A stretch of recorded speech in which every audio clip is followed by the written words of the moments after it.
between the Swedish Council of Sweden to Mumbai and our partner organization Red Dot Foundation. We want to increase awareness about sustainable inclusive urbanism through this initiative during the KAGF Festival. The initiative is both a photo exhibition, it's a panel discussion later this week, and it's a heritage walk. So in many ways we want to raise awareness and discuss how cities and urban settlements can become more conducive and inclusive. We do, it's a topic that's not only close to my heart and to Sweden, but it's also part of the global goals of sustainable development that United Nations has all nations have agreed to commit to pursuing these goals, including of course both India and Sweden. And what we see here today is one of those partnerships to try to attain those goals. At this photo exhibition that we're looking at today, we're looking at two types of inequalities in urban settings. We're looking at the socio-economic inequalities. These are very much represented by the Mumbai version of the photographer Johnny Miller's globally renowned Unequal Scenes project. You can look at the pictures here and see the very stark contrast between slum settlements and the more rich and affluent urban sections just being next to each other.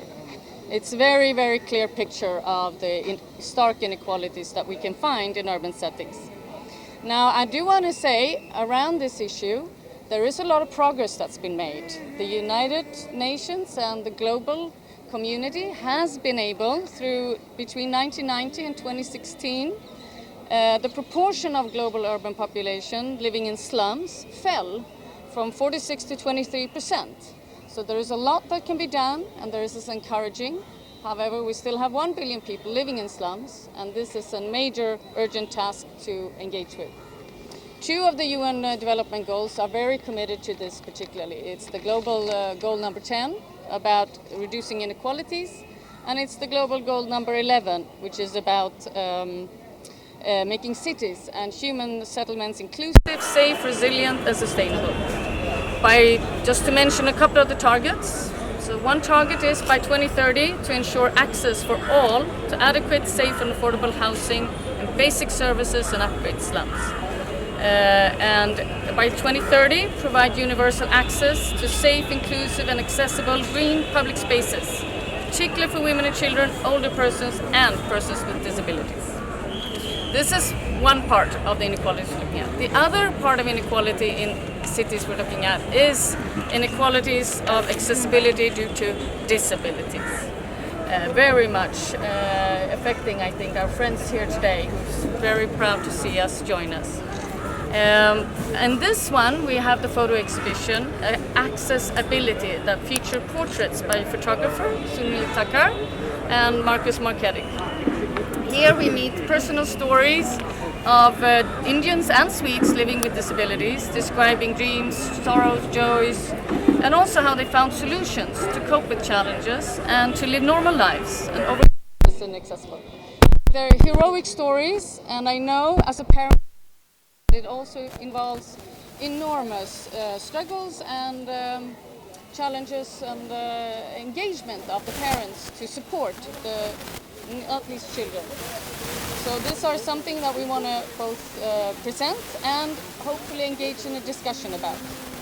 If we go back to the Sustainable Development Goals, there are... And this wish we have is questions, and the final wish we final wish, and the cost of the and so it can't even speak last it. And the wish we have a cost of my life. It's called Kushmi this is known. It's a bit in the use of land. It's a good American. It's a bit of South Africa. It's a bit Antarctica. It's a bit Canada. It's because we share a celebration. It's a festival. Thank you. Thank you. I won't be very long. I just want to say that there are a number of goals to support persons with disabilities. There are 7 direct goals in the Sustainable Development Goals. There are 7 indirect goals, all there to make access for persons with disabilities easier so they can contribute to society and live normal lives and live in all about this is for helping people to live in dignity in various ways. I'm very happy that Sweden is a partner to this with our very key partner organization here in India, and we hope that we can create a conversation, a discussion to how we all can contribute to attain the goals that we've all set and committed to, so that people will live with dignity and urban landscapes will be more accessible. Thank you very much. And now Elsa. Elsa Marie De Silva, and I'm the founder and CEO of Red Dot Foundation. I'm really thrilled to partner with the Consulate General of Sweden in Mumbai. Thank you, Anna.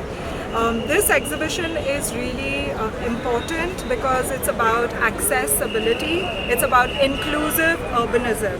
And we don't really think about these things. Think about it. I'm a resident of Mumbai forever, and it's a city that is fascinating, but it's also a city which is a mega city of 20+ million population.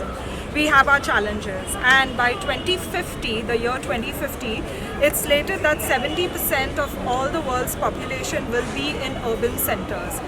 What that means for us is it's only going to get more crowded, and it will put a strain on our resources. So through this exhibition, we want to first highlight the inequality that exists. And so when we develop our plans or we make our policies, when we create new infrastructure, are we leaving people behind? And second is to really think about people who are different from us and how do they navigate through this city that we love and cherish. But do we have the infrastructure for them to live an independent and a high quality life, which we all hope for? So whilst we have tried to showcase some of our fellow citizens with different abilities and how they have positive stories for themselves, but we can do something at our own end to make their lives much better. So let us be more mindful, thoughtful when creating policies, and let's demand that our city includes all and not leaves anyone behind. Thank you. Do you want to say something, Sean? Yes. Ma'am, we can do Sean's bite near his picture. Okay. Okay, let's go. The Bombay is nice, but the what traffic is worse in the traffic is stuck in the Bombay, and this cut also monsoon. It cuts the tree out, and the monsoon is there. That the monsoon is cut the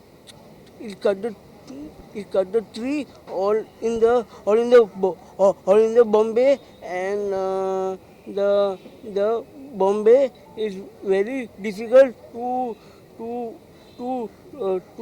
drive the car and bike and all the bus, all of the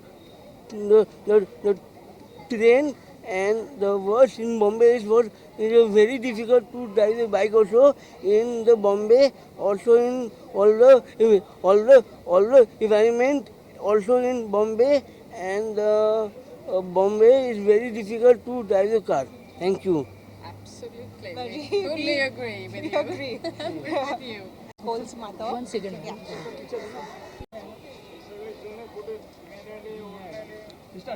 Yeah, I'm Nicole's mother, Zarina, and since she was 3.5 years old, we came to know that she had autism. For the first time, we heard the name, and it was very difficult to accept at first, but slowly, then acceptance came. And with acceptance, we started venues to create a normal life for her, near normal life. She went to a special school for 15 years, where she learned, and they found out what her abilities are. She's good in dancing, singing. She's got a full artistic trait. And computer she learned on her own. Slowly, she progressed into doing paintings, artwork, and did a graduation course through the school only in artwork. And even now she is working in an NGO, Home Creations Trust, where she is doing a lot of artwork, and her artwork is used for putting on bags, for trays, for coasters. She is very good in caricature artwork, and she amazes everyone with her beautiful ability to sing and dance, and she is a very happy-go-lucky girl, and she lives a near normal life.